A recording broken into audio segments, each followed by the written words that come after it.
नमस्कार दोस्तों, मैं अमर प्रजापति लेकर के आ गया हूँ एक नई स्टोरी। और इस स्टोरी में आप लोगों को जो है बहुत ही मजा आने वाला है दोस्तों। और देख सकते हैं, और ये देखिए, जैसा कि टाइटल दिया गया है रैबिट हंटर। रैबिट हंटर मतलब होता है शिकार, खरगोश और शिकार। खरगोश और शिकार, हंटर का मतलब होता है शिकार करना, शिकार शिकारी होता है।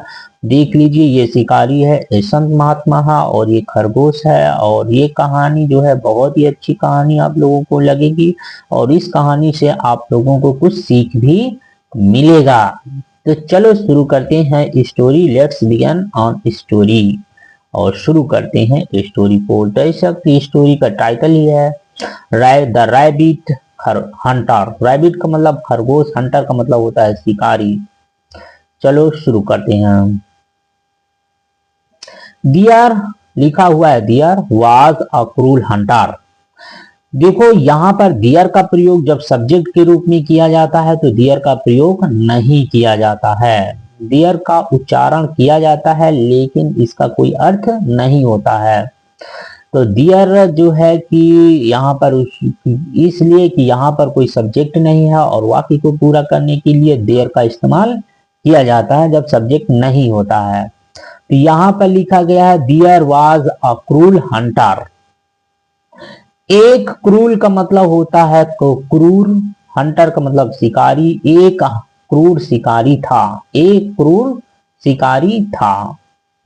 ही was fond of rabbit meat. He का मतलब होता है वह, वाज मतलब था, फॉन्ड का मतलब शौकीन, प्रिय होता है या शौकीन होता है। फॉन्ड का मतलब होता है ऑफ रैबिट खरगोश का, मीट मतलब मांस, मीट का मतलब होता है मांस। वह शौकीन था खरगोश, खरगोश के मांस का शौकीन था।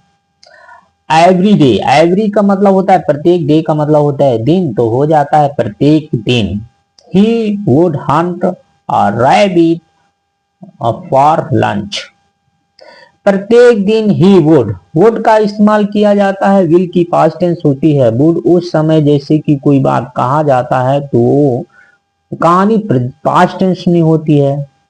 तो इसमें जैसे कि प्रेजेंट या फ्यूचर के समय में उस समय बात किया जाता है तो विल की जगह पर जो है वुड का इस्तेमाल किया जाता है। He would Hunt, he would Hunt a rabbit, एक खरगोश का शिकार किया था, हो जाएगा इस शब्द का मतलब। उसने एक खरगोश का शिकार किया था फॉर लंच, दोपहर के भोजन के। लंच का मतलब होता है दोपहर के भोजन को लंच कहा जाता है। तो दोपहर के लिए, दोपहर के भोजन के लिए उसने एक खरगोश का शिकार किया था। वन आफ्टरनून, आफ्टरनून का मतलब होता है दोपहर और दोपहर पर। वन का मतलब एक, एक दोपहर पर या दोपहर के समय पर।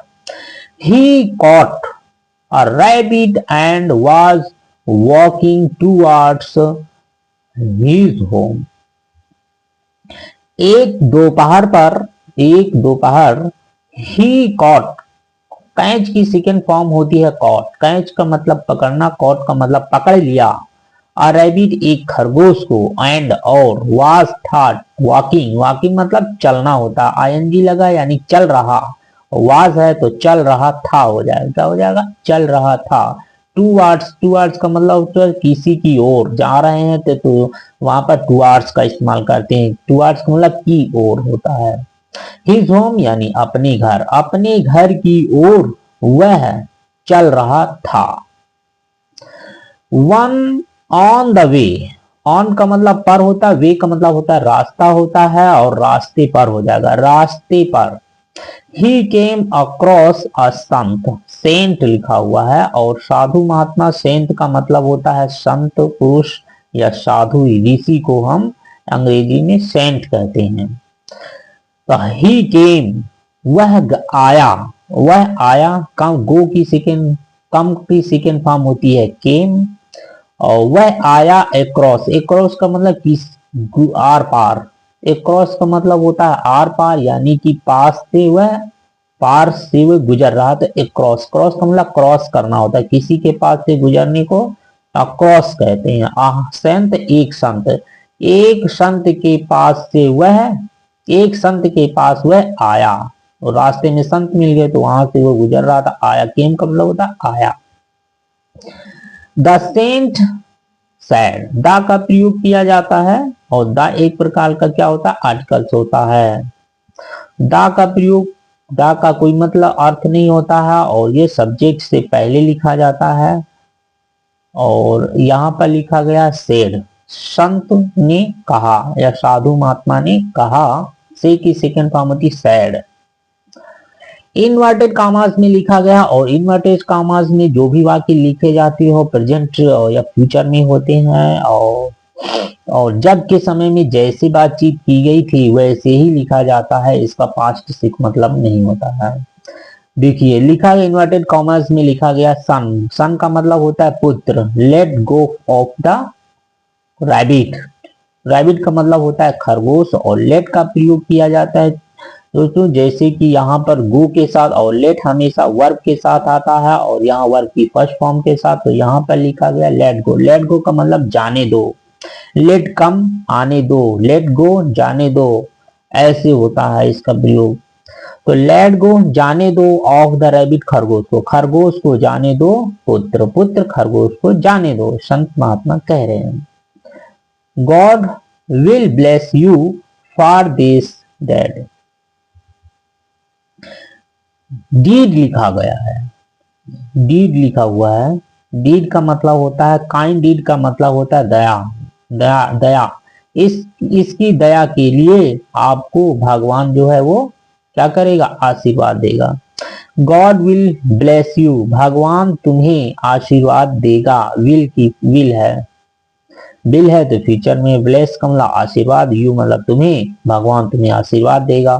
फॉर दिस काइंड डीड, इस दयालुता के लिए। आगे कुछ देखिए। द हंटर रिप्लाइड, हंटर का मतलब होता है शिकारी, और शिकारी ने रिप्लाई का मतलब उत्तर देना, और वाई रिप्लाई, वाई वाई जब होती है तो आई ई डी जुड़ जाता है, रिप्लाई होता है। रिप्लाई का मतलब उत्तर देना, और रिप्लाई वाई होता है, R E P L Y, वो रिप्लाई होता है। और वाई जब हटता है तो सेकंड फॉर्म बन जाता है, और second form I E D लगता है, तो वाई जब हटता है तो आई ई डी लगता है, और ये बन जाता है सेकंड फॉर्म। शिकारी ने उत्तर दिया। Who are you, who are you, तुम कौन हो, तुम कौन हो, तुम कौन होते हो। टू टीच, सिखाने, मी, तुम मुझे सिखाने वाले कौन होते हो, ये हो जाएगा अबाउट गॉड, भगवान के विषय। अबाउट का मतलब होता है के विषय में, के बारे में, अबाउट का प्रयोग किया जाता है। इसके बारे में भगवान, भगवान के बारे में मुझे, टीच का मतलब होता है सिखाना, तुम, और तुम कौन हो, भगवान के विषय में मुझे सिखाने वाले तुम कौन हो, ठीक है। आगे, और ये इंट्रोगेटिव सेंटेंस है, और ये प्रेजेंट इंडेफिनिट का इंट्रोगेटिव सेंटेंस है। I will do as I please, I will do, I will do का मतलब होता है मैं करूंगा, आई विल डू मैं करूंगा। डू का मतलब होता है करना, विल गागी गे future tense, I will do, मैं करूंगा as I please. As I please का मतलब होता है जैसा मैं चाहूंगा, ठीक है। एज का प्रयोग होता है जैसा या जैसा कि के लिए एज का प्रयोग किया जाता है, और ये वर्ब में जैसे पहले इसी के लिए कहा गया है। मैं करूंगा एज आई प्लीज, जैसा मैं चाहूंगा, जैसा मैं चाहूंगा वैसा मैं करूंगा। I will kill this rabbit right here, look. I will kill this, मैं इसे मार दूंगा। किल का मतलब होता है मारना होता है, और विल के साथ इसकी फर्स्ट फॉर्म। किल का मतलब होता है मारना, किल एक वर्ब है, और वर्ब जो होती है कि एक्शन होता है, कार्य होता है, और किसी भी वाक्य को बनाने के लिए वर्ब का इस्तेमाल किया जाता है। वर्ब का मतलब होता है कार्य, कार्य होता है। जैसे कि हम कह सकते हैं कि यहाँ पर है मारना, मारना एक कार्य है। मारना हुआ, बनाना हुआ, जाना हुआ, आना हुआ, खाना हुआ, पीना हुआ, सोना हुआ, जागना हुआ, ये सब वर्ब होते हैं। और कोई भी वाक्य होता है तो इसमें एक वर्ब जरूर होता है, बिना वर्ब के कोई सेंटेंस बनाना मुश्किल है। तो यहाँ पर आई विल किल, मैं मार दूंगा, दिस रैबिट, इस खरगोश को, इस खरगोश को मार दूंगा, राइट हियर, यहीं पर। ये हियर का मतलब होता है यहाँ होता है, और राइट, राइट का मतलब सही होता है, सही देख लो, यहीं पर मैं इसे मार दूंगा। लुक, लुक का मतलब होता है देखना, कोई चीज दिखाई पड़ती है तो उसको हम कहते हैं सीन का प्रयोग करते हैं, और कोई चीज खुद से देखना हो तो वहां पर हम लुक का प्रयोग करते हैं। लुक का मतलब देखना और सीन का मतलब है दिखाई पड़ना।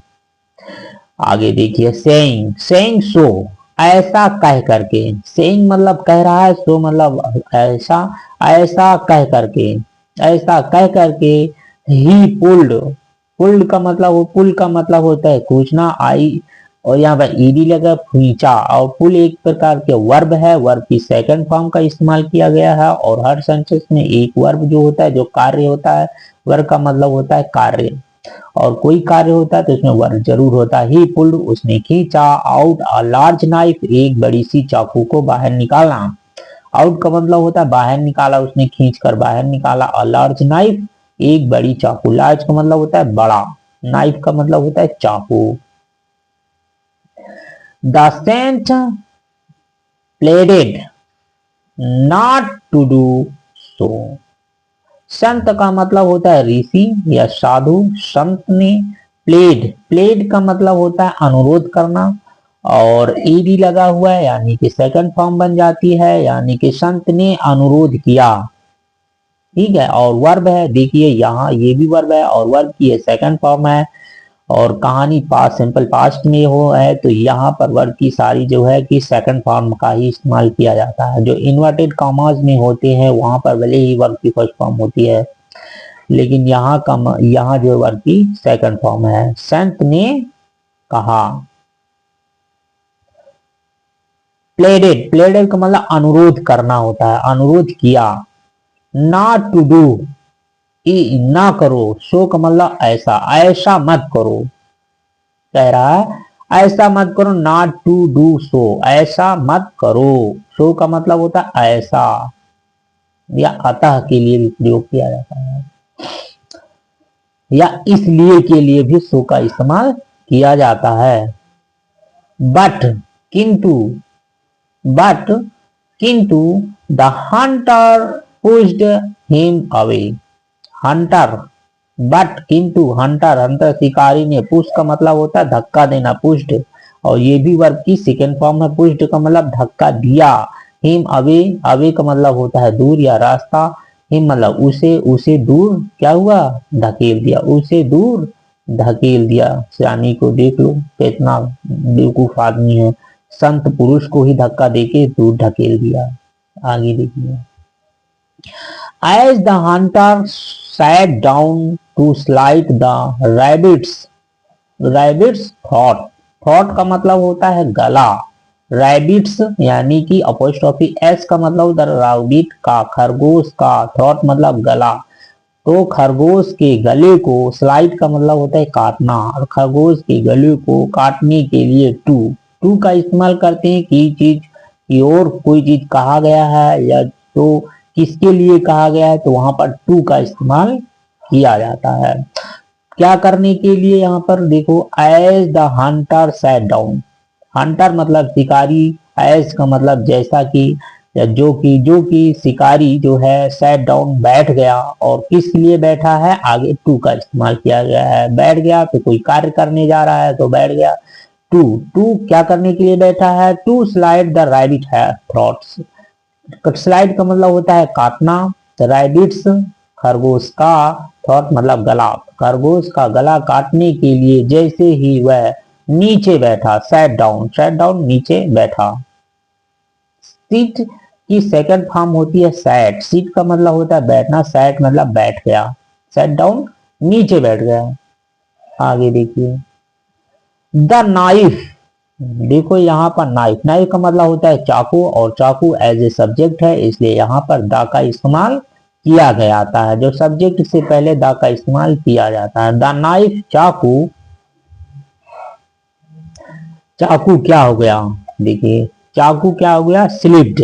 स्लिप की सेकंड फॉर्म स्लिप। स्लिप का मतलब होता है फिसलना, और ईडी लगा कर दिया गया है यानी कि फिसल गई, चाकू फिसल गई। एंड और कट, कट का मतलब कटना, हिज फुट उसका पैर, और उसका पैर क्या हुआ, कट हो गया। इंस्टीड का मतलब के बजाय, यानी किसके बजाय, खरगोश, खरगोश के काटने जा रहा था इसलिए इंस्टीड का प्रयोग खरगोश के लिए, यानी कि खरगोश के बजाय उसका पैर कट गया, चाकू फिसल गया और खरगोश के बजाय, के बजाय उसी का पैर कट गया। देखिए साधु मना बना कर रहा था लेकिन मानता नहीं, अब जो कह रहा है जो मैं चाहूंगा वैसे ही करूंगा। अब देख लो, चाहना तो उसकी है, मर्जी तो भगवान की है। अब देखो भगवान की मर्जी के खिलाफ तुम कैसे कर सकते हो। ही क्लच्ड हिज फुट, क्लच का मतलब होता है पकड़ना, और ईडी लगा हुआ, ही क्लच्ड उसने पकड़ा, हिज फुट अपने पैर को, एंड क्राइड मतलब चिल्लाया, क्राई का मतलब होता है चिल्लाना, और ईडी लग जाता है तो क्राई, जो cry C R Y cry होता है, और क्राई का मतलब चिल्लाना होता है, और वाई जब हटता है तो आई ईडी जुड़ता है, तो क्राइड हो गया। क्राइड का मतलब होता है वह चिल्लाया, second form. Out in pen, दर्द में, दर्द से वह बाहर, दर्द से वह चिल्लाया, आउट का प्रयोग किया गया। यहाँ पर आउट का कोई मतलब नहीं क्योंकि दर्द आ रहा है तो आउट रह जाएगा। दर्द में वह चिल्लाया। एंड और रैबिट और खरगोश, रैबिट एंड रैबिट स्केयर, स्कैप, स्कैप का मतलब होता है बचना होता है, ठीक है। स्केयर का मतलब होता है डरना, और स्कैप का मतलब होता है बच निकलना। स्कैप्ड, स्कैप्ड मतलब बच निकला या भाग गया, और खरगोश क्या, बच निकल के भाग गया। The Hunter was injured and he could not walk properly. The Hunter का मतलब होता है शिकारी, वाज था, इंजर्ड मतलब घायल हो चुका था, घायल हो गया था, और ही कुड नॉट वॉक और वह नहीं चल सका। कैन की सेकेंड फॉर्म होती है कुड, और इसका मतलब होता है सकना, और कैन का मतलब सका है, और कुड का मतलब सका था, वह नहीं चल सका था। और कैन कुड ये सब वर्ब के साथ आते हैं, और यहाँ पर निगेटिव है तो नॉट लगा गया है वर्ब से पहले। और ही कुड नॉट वॉक, वह नहीं चल सका प्रॉपरली ठीक तरीके से, और वह ठीक से नहीं चल सका। एवरी अगेन दोबारा, एवरी का मतलब प्रत्येक, अगेन मतलब फिर से, और फिर से वह जो है ठीक तरीके से नहीं चल सका।